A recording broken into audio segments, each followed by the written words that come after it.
Yo, what's good, guys? My name is Nico, and this is episode 100 and something by now of uploading a video to YouTube every single day so I get better at speaking to the camera. Now, normally I just think about a topic and yap about it, but today I came up with 3 ways to motivate yourself in order to become successful, whatever you deem success to be. Okay, number one. This is the easiest, most simple one. It's baby steps. But real quick, before I get into that, what is motivation? Honestly, I have a very simple definition of motivation. If Google says something else or ChatGPT disagrees with me, I don't care. At the end of the day, you can get ChatGPT to agree with you with almost anything. ChatGPT glazes you so hard these days. Whatever. Motivation just means reason. So all you need is a reason for you to take a certain action. For literally, if anyone does something, it has motivation. If anyone does something at all, it's purely because of motivation. Motivation is just the reason someone does something. It's the explanation of why something happened. Now, a lot of you guys see motivation as this sudden spark of inspiration and this sudden want and need and ability to conquer your fears and dreams and go to the gym. Well, that's motivation when you get that sudden rush of good emotions. But even the people who are always constantly going around saying, you have to be disciplined, you can't rely on motivation, look how disciplined I am, bro. Those people are motivated. Motivated by what? You can just replace what are they motivated with. You can replace that question with why do they do that? Why are they disciplined? They are disciplined because they change themselves into the type of person that can make a hard choice. They instilled habits and beliefs in themselves, so now they can choose to do the hard work when they don't have that crazy sudden rush of good emotions. Okay, so what is the best motivation for 99.9% of you? If you're watching this video, you're probably not the most disciplined person. No hate, I'm not trying to judge you, I just want to help you. And it's taking baby steps. And when I say taking baby steps, it's probably a way smaller step than you think. You're watching this video right now. I'm gonna go ahead and assume you're not a crazy disciplined person. I just said that. Good job, Nico. This is why I'm making a video every day, so I get better at speaking to the camera. But why are you here? Why are you watching YouTube? Because you are too egotistical. Because you are too prideful. You know how the Bible, I don't know if it's the Bible, says pride is the root of all sin. I like what people call ego these days, I like to call pride. So if I use the word pride and it doesn't make sense, just no one mentioning ego. So you can't take a small enough step because you're too prideful, you're too egotistical. You think you can go from level 1 to level 10, but no, you have to go from level 1, not even to level 2. You have to do the things between level 1 and level 2 to even get to level 2. Are you the type of person who has never gone to the gym in their entire lives? What's the first step? What's the baby step? What's the easiest baby step you can do if you're a person who is super fat or super skinny and has not done anything physical whatsoever? Honestly, there's probably baby steps I'm ignoring, but you have to be convinced you want to go, or you have to be aware that you have a problem. But a lot of you are already there. So let's say you're convinced you absolutely have to go to the gym. You just have to muster up the will to do it. There's a million steps. There's a million things you can do. You can start watching self-improvement content, not self-improvement content, gym content. You could, if you're in bed, get out of bed and put on your shoes. You could buy your gym membership and not go. You could go to the gym physically in person and just park outside of it. And don't go to the gym. Don't go to the gym. It's the thought of going to the gym and actually exercising causes you way too much pain. You would feel less pain and actually become more likely to be the type of person that can go to the gym consistently if instead of thinking you're gonna do, sorry, there's my neighbors outside. You're more likely going to be consistent in the gym if you were someone who's never gone before. You're more likely, I'm repeating myself, you're more likely to go if Sorry, don't leave me yet. I haven't performed this badly on a video yet. I don't know why I'm stumbling. Let me try again. Let's say you have to go to the gym right now and you're absolutely convinced you need to go. Let's say you already bought your membership. Go to the gym and don't exercise. Walk around. Maybe that's too big of a step for you too. Honestly, most of you are too anxious for that, so never mind. That's really bad. Just put on your shoes. Just put on your gym shoes and gym outfit and stay at home. Don't go to the gym. It's too painful. It's like when you have to do homework. And the idea of you sitting down at your desk and doing all these math, calculus problems, it's just too much pain for your head. But the idea of sitting down at your desk for 1 minute and coming back isn't that much. Just commit yourself to doing the tiniest baby step, and then eventually that will make you be more likely to become that person. And I'm saying more likely, not that it will, because everything is a game of probabilities. Everything is about, especially at the beginning, it's about planting a bunch of seeds and sticking to the one that you see growth in. And when you see growth in a seed that you planted, it's when you have to use that momentum and little by little, it becomes easier to get to level 1 to level 2. Once you get from level 2, each level, sometimes it's easier, some levels are harder. It depends on who you are. It depends on so many factors. But that's the first thing I was going to talk about, baby steps. Take your pride and ego down. Do the easiest thing possible, whether it be one minute walk, whether it be one push-up, whether it be go take a shower, clean your room. There's so many things you can do. Heck, a lot of you can't brush your teeth, and a lot of you can't clean your room. So get out of bed for 1 second. If you're brain rotting 24-hour screen time, have 23 hours and 59 minutes. If you don't believe in free will, then freak that. Start believing in free will. Don't think about it too much. Dumb yourself down and be a psychotic action taker. You can't be a psychotic action taker because that implies you're already disciplined, but literally dumb yourself down and stand up for 1 second. You will probably still be miserable for a month, 2 months. Maybe you'll be miserable for 2 years. Not 2 years. But because you did that one baby step, you planted the seed, and eventually it's going to be up to you to do the next step, which is take the next step and clinging on to momentum. Okay, that was the first thing you can do for motivation. It's baby step. Number 2. Allow yourself to be motivated by your selfish desire, by your desire that shows a vanity desire. Do you want money? Do you want girls? Do you want to hook up with a bunch of girls? Do you want to get revenge? It's honestly so hard to change a habit, and especially when you're a loser and you're addicted to a bunch of substances, even like brain rot, or I don't know. My biggest substance was brain rot and junk food. I never smoked or did drugs or drink. It's so hard to have any bit of energy to even sometimes to take a baby step, that the only way to get you to get yourself out of bed is to allow yourself to be motivated by these selfish desires, these desires that long-term aren't good, but you just need to take the first step. And those desires are cars, money, women, buying more drugs, or proving your parents wrong, or things like that.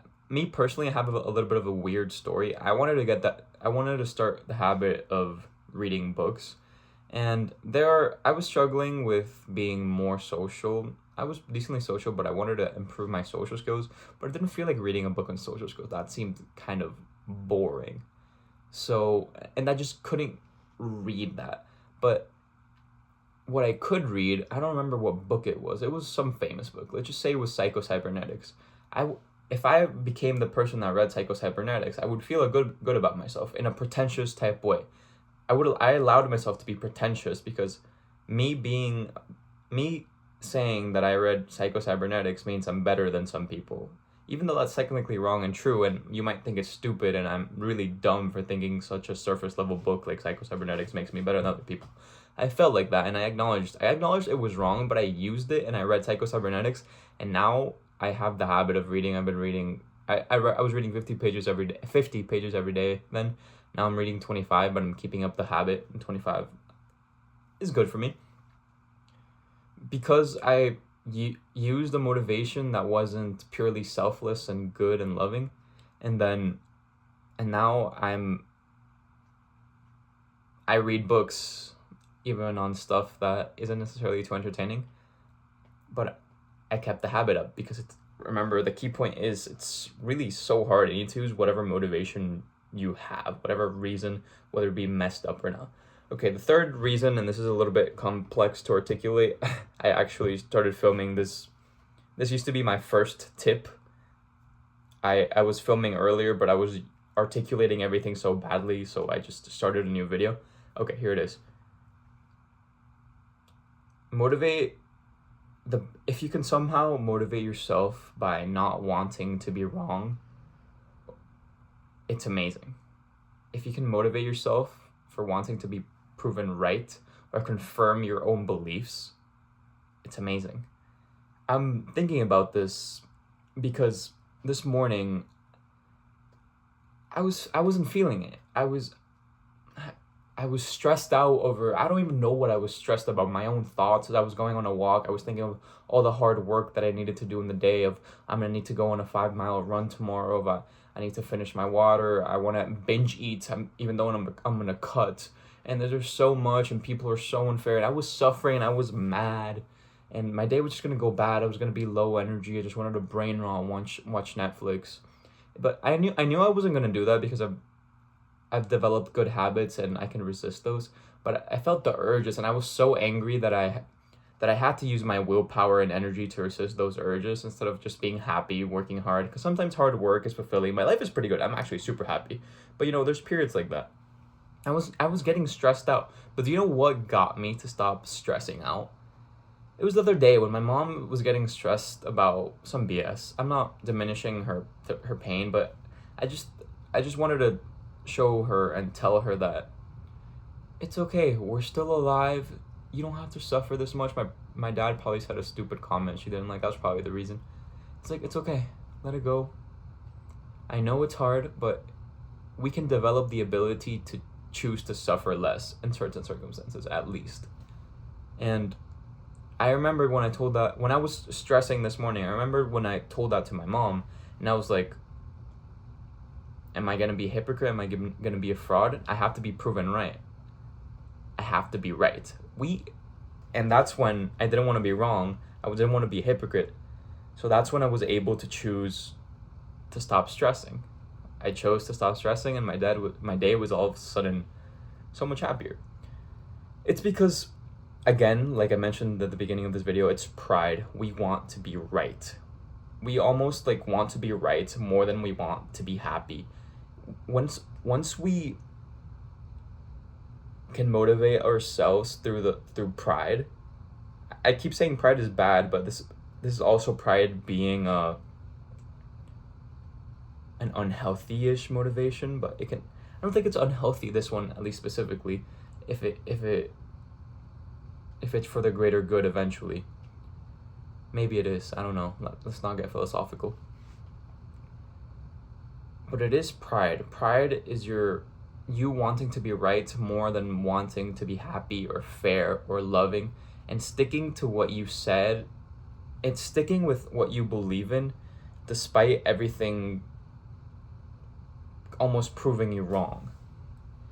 Oftentimes we get in arguments, and once we say something out loud and people are telling us how we're wrong, we're automatically defensive. We're not open. Oh yeah, we're almost never gonna say, oh yeah, you're right, my bad. It's why it's so hard to admit our mistakes or say sorry. It's because we're hardwired, literally biologically, to want to be defensive about our righteousness, our rightness.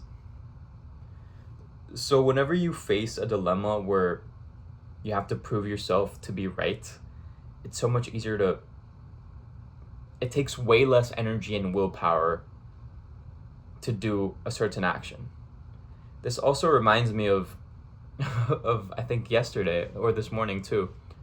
I was talking to ChatGPT about something about God, and I was telling it why is God in the Old Testament why is he like this? He just tells people, just follow me, bro, and if you don't, you're not a worthy human being. All right, Christian people don't. That's a crazy oversimplification and it's probably wrong. But yeah, I was just thinking there's probably different and better ways to influence people to get them to do what you like. Why wasn't God like that? And I know God in the Old Testament is different from the New Testament, but I was just wondering, like, why is he doing that? I know scientifically, I'm sure science would agree with me that there are better ways to go about this, and why would a all-powerful God be like this? I'm not arguing Christianity, I'm just arguing my point right here. And I said that scientifically it would be more, a God that's super powerful would be more likely to use different influence tactics to get other people to listen to him. And that's when I lean towards science more than I ever have before. I always logically agreed science probably has a lot of truth to it, but when I'm defending my beliefs, science is often the sciencey people, the atheists. They're more like the science guys, and my mind's kind of pointed them as an enemy. But in this time, science was on my team because science confirmed my beliefs that it would be better to act in a different way to influence people. God would need to act in a different way to better influence people. Again, I'm not arguing for God or against God or criticizing anything. I'm just trying to give you evidence and prove my point that we are hardwired to want to be right, and that it's a great motivator for us to take any action and influence ourselves. So I influenced myself to choose science a little bit more and be on its side and want to do more things with science. It also led me to thinking, I would actually go to therapy right now and take it seriously, because I've been to therapy before. I've probably had some bad experiences, and I've thought myself to be above therapy, but now I see it I can go there, but I feel like I'm pretty good at handling myself and improving my life and improving my thoughts and being okay with the present moment, and I don't feel like any therapist could really do too much towards me. I'm on a good path, but it would be good. Maybe they can see some blind spots, and it's all because I had to choose which belief I wanted to agree with, and I wanted to confirm my own beliefs. Confirmation bias. And this specific tactic is specifically helpful when you have haters and everyone's rooting against you, and you want you want them to be wrong. You want all the haters to be wrong, everyone who doubted you to be wrong. That's such a strong, powerful motivator. And when you have these types of motivations, I feel like humans are more likely, most successful people, entrepreneurs, CEOs, billionaires, they have some of these motivations and habits and anxieties that aren't completely healthy, but at the end of the day, maybe it's better in the long term. Does that make sense? All right, that's the end of the video. God bless you. If you believe in love, then you already believe in God, in my opinion.